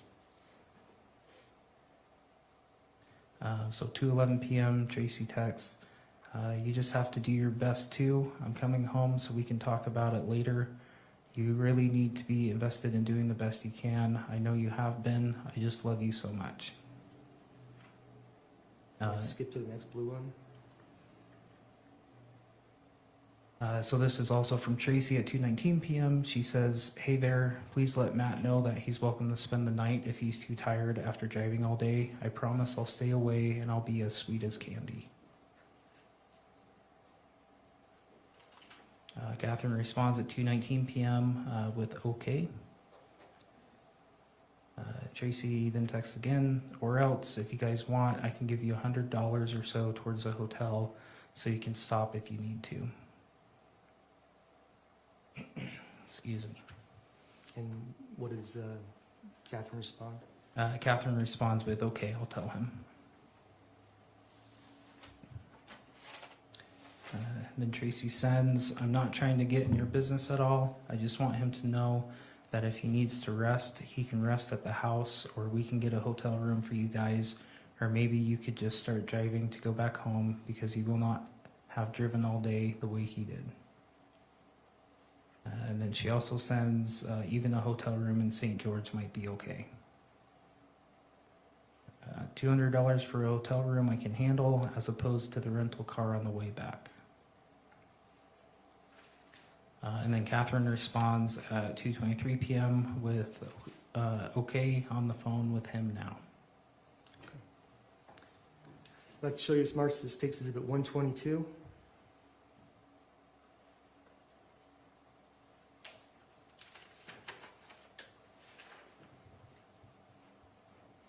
Who are these text messages between? So these are between Tracey Grist and Kevin Ellis. What time? So the first one is on July 12th, 2024 at 2:22 p.m. Go ahead and read these texts. So Tracey texts Kevin, I'm getting off the 500 exit in about a minute. Kevin responds with, I'll be there in a couple minutes. Kevin also says, firework and four of a kind sound good again. Tracey responds, sure. Okay, and if we could go back to Exhibit 109, page 1. What is Tracey searched that day? So on July 12th, 2024, the only thing she searches is It's Happening meme. And what time was that at? That was at 2:13 p.m.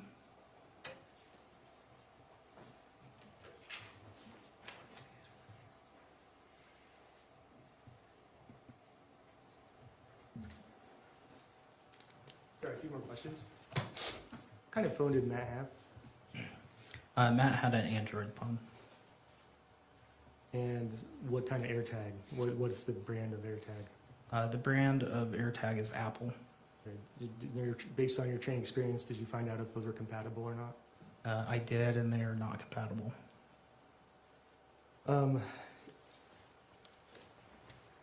Did you find any, in some of those texts, if we could pull up the, again, like the text from 122, States Exhibit 122?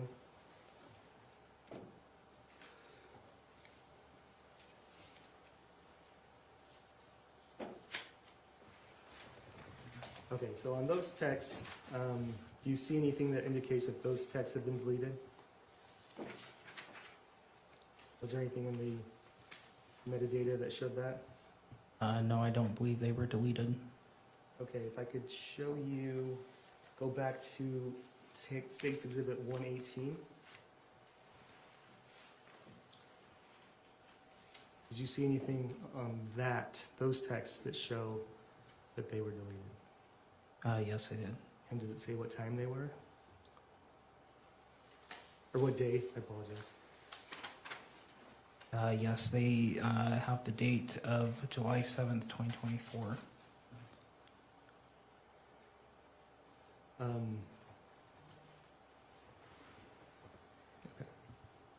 That's all. Thank you.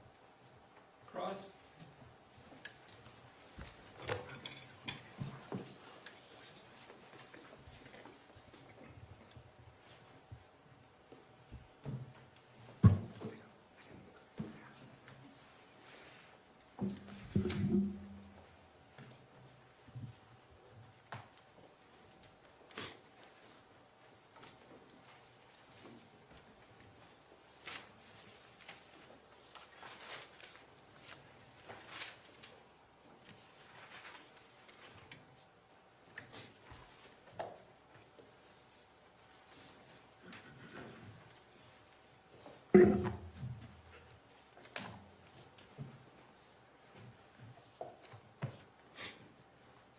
I just need a moment to get ready because I didn't know it was going to stop right then. I thought we were still going on, so just give me a moment.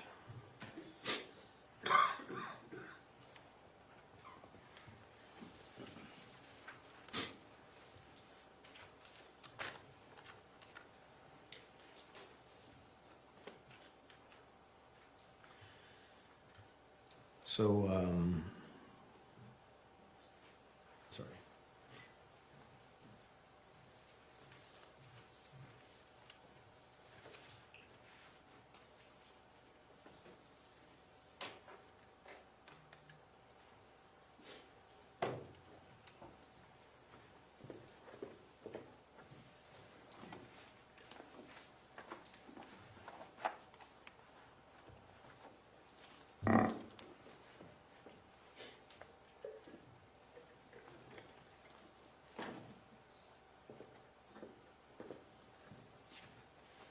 Apologize to the court and the jury, Your Honor. I mean, you really didn't think this was going to go. That's fine. Do you want to take a short recess? You got it? Okay. So, good afternoon. Hello. Nordin. Good afternoon. Nordin, right? Nordin, yes, sir. Thank you, sir. Detective, you started off your testimony by just talking a little bit about your time as an officer and your training and your experience, right? Yes, sir. And you went to post, right? I attended a post-satellite academy, yes, sir. At UVU. Yes, sir. And post stands for, do you know? Police officers, standards and training. Right. When you said that, then it clicked with me. Standards was the word that I forgot. So, and that's an educational opportunity to learn about police officers training for becoming an officer. Is that correct? Essentially, yes. Yeah. And you also do plenty of training while you've been an officer for 7 years. Is that right? Yes, sir. And as part of your training, you're given many different assignments for training, and you participate in that each year. Yes, sir. You've heard testimony of officers in the past that you've been here through the whole trial. Is that right? Yes, sir. So you've sat in the back room there and you've listened to every witness and every testimony. Is that right? Yes, sir. Thank you. And you heard one officer say that you police officers, have to have about 40 hours of continuing education per year. Is that your recollection of your requirements? Yes, sir, that's correct. All right. And in relation to this case, you filed a police report related to all of this evidence that you went through today. Is that right? Yes, sir. And did you do that in bits as they came, meaning you had some search warrants on some days and some other things on other days? Did you do those police reports in and around the time that you did those events? No, sir, not all of them. And how did you do them typically? So as an investigator, I keep notes in a complex investigation like this. I keep running notes and I go back and refer to those notes and body cam and that sort of thing. if I don't have the time to immediately type a report for things such as evidence that needs to be collected and that sort of thing. For the involvement you had with the case in the first day, did you file a report in relation to that? I did, yes. Did you do it short in time according to that event? I added that report to our system a few months later. I don't recall the exact date, but I could refresh my recollection if you'd like. So when you write a report, do you use a program, a computer program? Yes, sir. And what's that program called? So I type my reports in Word and then I copy and paste them into our program called Spillman. Spillman Reports. Yes. So when you type them on Word, do you keep a tally as it's going on, or do you wait long extended times before you type it on Word to then transfer to Spillman? Typically, it's pretty close to the event in question. Is that because you want to keep your memory sharp on the things you've learned? Yes, sir. And were you trained that it's better to write things down close to events so that you don't forget? Yes, sir. That's a part of your training as a police officer, isn't it? Yes, sir, it is. In this particular case, you obtained a search warrant for the home, is that right? Yes, sir. And as part of that search warrant, could we pull up 103? You searched Kevin's room, is that right? Yes, sir, that's correct. When you searched Kevin's room, did you know at that time that Kevin was the person who shot Matt? At the time I searched the room, I don't believe I knew that Kevin was the person who had shot Matt. I was on scene, had been notified there was 3 adults in the home, and all 3 adults were being interviewed at that time. So did you get search warrants for all the rooms? For the whole residence, yes, sir. Yes. And when did you find out that Kevin admitted that he had shot Matt? It would have been shortly after the search of his room when I went back to the police department. Okay. Did you draft the affidavit for the search warrant in your vehicle? Yes, I did. Is that common? Yes, sir. It is. It's electronically done, isn't it? Yes, sir. Indeed, you get an electronic signature from a judge if he approves a search warrant, isn't that right? Yes, that's correct. So it's pretty quick in time because you're sometimes on cases on the scene and need quick results from search warrants. Is that accurate? Yes, sir. And are you aware that judges are assigned each night to be the judge on call to see if search warrants are needed? Yes, sir.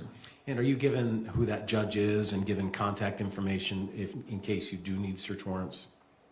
Yes, sir. When we submit it, it will then identify to us who the on-call judge is. There's many different judges, but just typically one judge for that night. Is that correct? For the most part, yes, sir. Yeah. And so on the night in question, July 12th, you filled out a search warrant affidavit, which is basically your statement, right, to the judge on why you need a search warrant. Yes, sir. And you then got that return of the search warrant from the judge. Is that right? At that point, the judge did grant a search warrant to search the home. Yes. Right. Do you have a question, Judge? Sorry. No, I'm just listening. Thank you. My bad. So based on that, did you conduct the search warrant, or was another officer in charge of conducting the search warrant, or how did that search warrant execution happen? Yeah, so when the search warrant was granted, I informed Lieutenant 4, who was the on-scene supervisor at the time. The search warrant was granted for the home, and he kind of coordinated the next steps around that. Right. And you, in your search of Kevin's room, you located his California ID, is that right? Yes, sir. And a rolled up dollar bill, is that right? Yes, sir. When you saw that rolled up dollar bill, did you pretty much know what it was? When I saw it, it did look similar to other drug paraphernalia I've seen before, especially with the white powder inside of it. Yeah. So it's rolled up like a straw. Is that your understanding of these dollar bills and things that are used like this? Yes, rolled up in that manner, yes. Yeah. So it's tight and it's small and it's used to ingest drugs, isn't it? Yes, sir. So when you saw it, you knew it wasn't laying flat out like a dollar bill, right? Correct. And it was tight like a straw, right? Correct. And so I'm sure your suspicion rose right at that time. This could be drug paraphernalia, right? Yes, sir. Then you did a field test and it tested positive for cocaine. Correct. And then as part of your job as a police officer, you collect evidence, and if there are evidences that need to be tested, you will send it to the Utah State Crime Lab. Is that right? Yes, sir. And this exhibit, Exhibit 103, is that report from the Utah State Crime Lab, isn't it? Could you scroll down to the items tested, because we had a few items sent there. Yes, this was for the cocaine. Yes, sir. And so this page, page 2, is actually the result of the things that were sent to the crime lab. Yes, sir. And it says on item 12, a white residue on the plastic card was not analyzed. So was that a California ID? No, sir. That was it was like a hotel key card that the dollar bill was resting on top of on the nightstand. And then item 13 is cocaine was identified in the white residue in the rolled US $1 bill, right? Yes, sir. And based on that and other evidence, you found out that Kevin was under the influence of cocaine the night of the shooting. Isn't that right? Yes, sir. That's correct.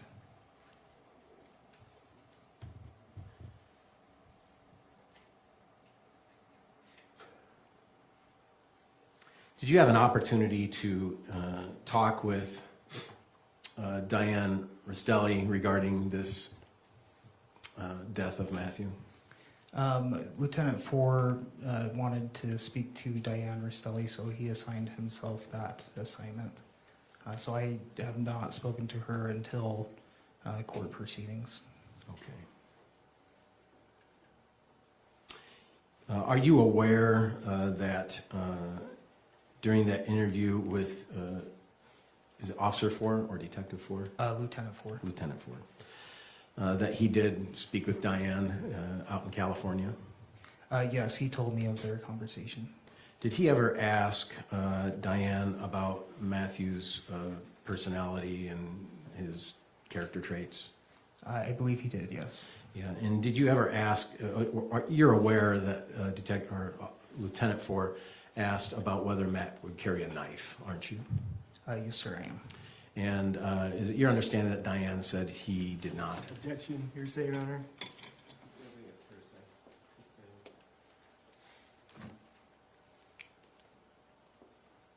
That's fine. Could we approach, Your Honor?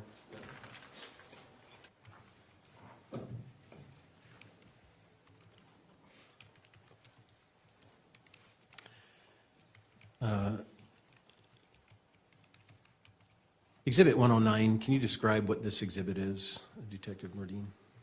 Yes, so this is web search history taken from Tracey Grist's phone. Right. And you've pointed out to numerous sites here on that during your testimony today, correct? Yes, sir. And some of those have to do with Donna Adelson, is that right? Donald Adelson, yes, sir. I'm sorry? Adelson, yes, sir. Adelson. I said Adelson, didn't I?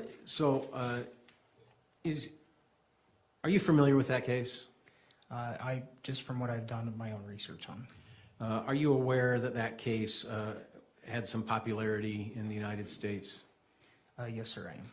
And you're aware that there's podcasts about this case, right? Yes, sir, I am. And media coverage, right? Yes, sir. And I guess the whole genre of, they call it true crime. You've heard of that, haven't you? Yes, sir, I have. And that's quite a genre now, isn't it? Yes, sir, it is. Yeah, it's popular. They have TV shows devoted to all sorts of different cases. Is that right? Yes, sir. And you and I are in the criminal justice system, so we probably don't watch those, do we? I personally am not a big fan. Me neither. And so, but a lot of people are, and you're aware of that, aren't you? Yes, sir, I've heard that. Yeah, and this case that she has searched was one of those popular cases during that time, isn't that right? I can't speak to the time frame, but yes, I know that was a popular case. And as you look through all her web searches, there's many, many different just random searches of stuff, isn't there? There is numerous searches on her web history. But I mean, random things like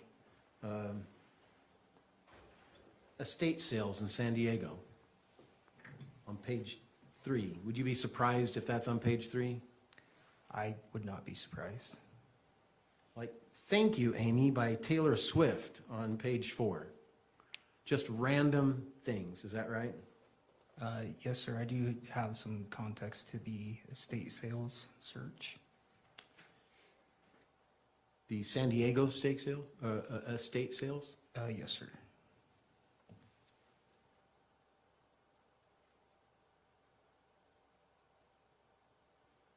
Okay. Freedom Festival events at Sarah Shell.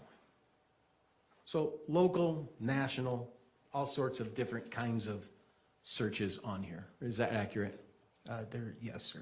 Including, as you showed, registration for gun laws in Utah. You saw that, and you talked about that, right?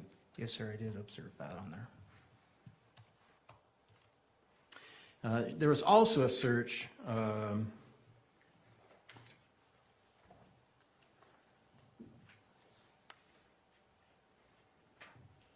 on page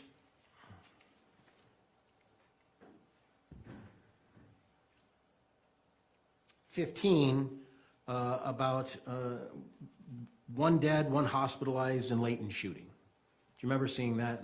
Yes, sir. I do.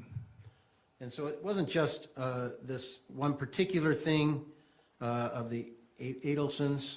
She also searched other crime issues, didn't she? Yes, sir.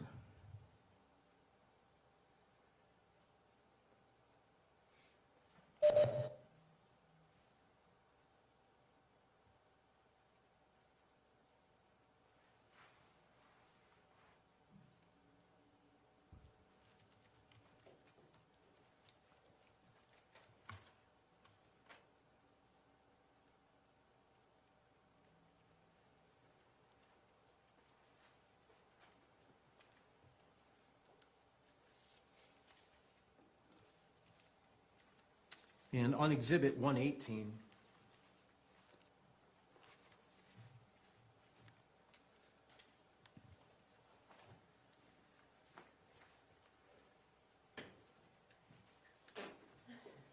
on page 3, do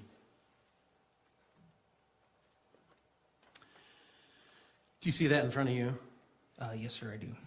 There seems to be a text from Tracy that says, text me the address where my kids are by tomorrow morning. If you don't text me the address tomorrow, I will be calling the sheriff for kidnapping. Do you think Tracy is the author of that text? No, I do not believe she's the author of that text. Who do you think is the author of that prose, as we would say in English? I believe that was from Matthew Restelli. It's the exact same spelling and spacing. It looks like it may have been. So it looks like she cut and pasted and sent it to who? To Kevin. To Kevin. And Kevin had a response, didn't he? He did. And what was his response? His response was, how about no? Like, how about no? You're not getting the address. Isn't that right? That could be one of the possibilities for sure, yes. So Kevin was certainly aware that Matt was wanting to know where the kids are, wanting to know the address, and also that I'll be calling the sheriff for kidnapping, right? Yes, it does appear that way.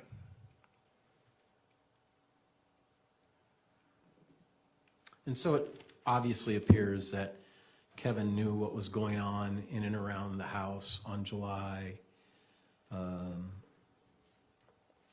21st of 2024, right? Sorry, can you repeat that question? Kevin was aware of what was going around in the house on June 21st. That Kate was there with the kids, that Matt was concerned about it. He wanted the address of where it was. Kevin was aware of that. Yes, it appears that way, yes. Your understanding is Kevin lived at that home where Kate and the kids were, Cheyenne and Steele, right? That is my understanding, yes. And so it's not surprising that someone who lives there, when his sister and her 2 kids are there, that he's in the know. Is that right? In the know that Kate's here without her husband and the kids are out here and there's a dispute between Kate and Matt. Yeah, based off of the text messages, it did appear that way.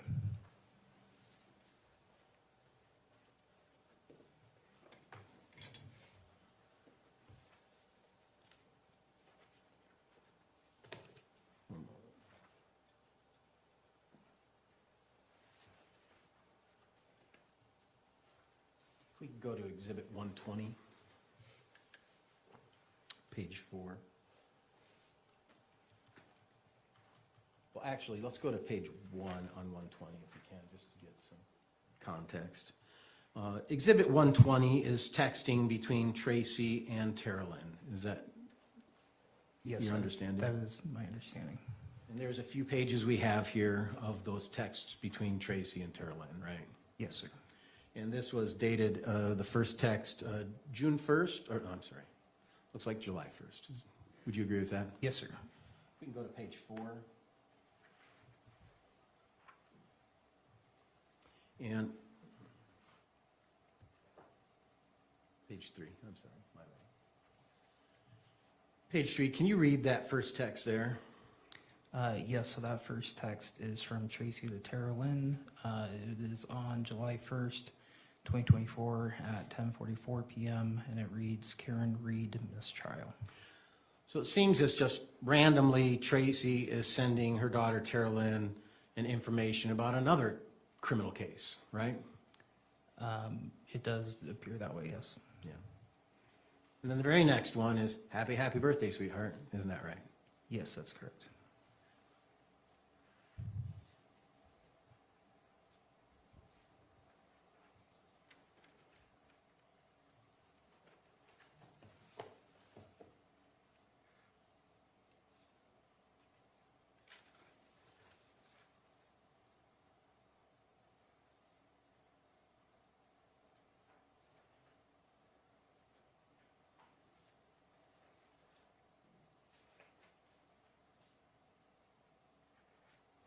You've had the opportunity to obtain the electronics from Kate, is that right? Her phone, Yes, sir.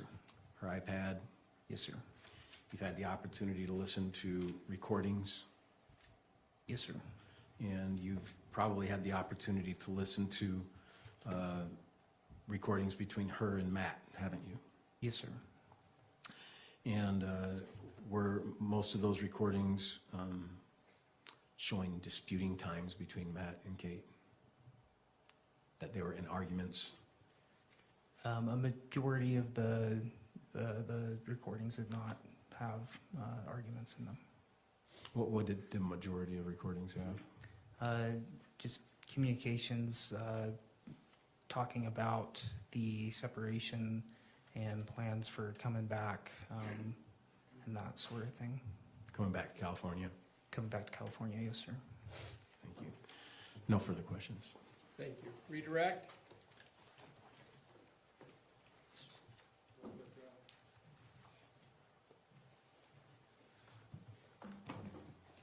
Any of those searches or websites video, did you find, or website visits, did you find any other true crime cases in any of that history? Not any true crime. There was just local news stories of local crime happenings. Anything searched more than once on those? Sorry? Did she search any of those stories more than once? Not to my recollection, no. How many times did she search the Adelsons? There numerous times. I couldn't give you an exact number off the top of my head. Okay, thank you. Nothing further. Ms. Witness, step down. We'll have redirect. Sorry. So you brought in your possession Tracey's electronics, correct? Sorry? Can Her you repeat electronics, her phone, or her iPad, or either one? You took into custody? that? Yes, sir. Yeah. Were you able to search her podcasts of what she searched on podcasts? I recall searching a little bit of her podcasts. I can't recall the entirety of them. Okay, thank you. This witness step down now. Yes, Your Honor. Thank you, Officer. Nordin. Thank you.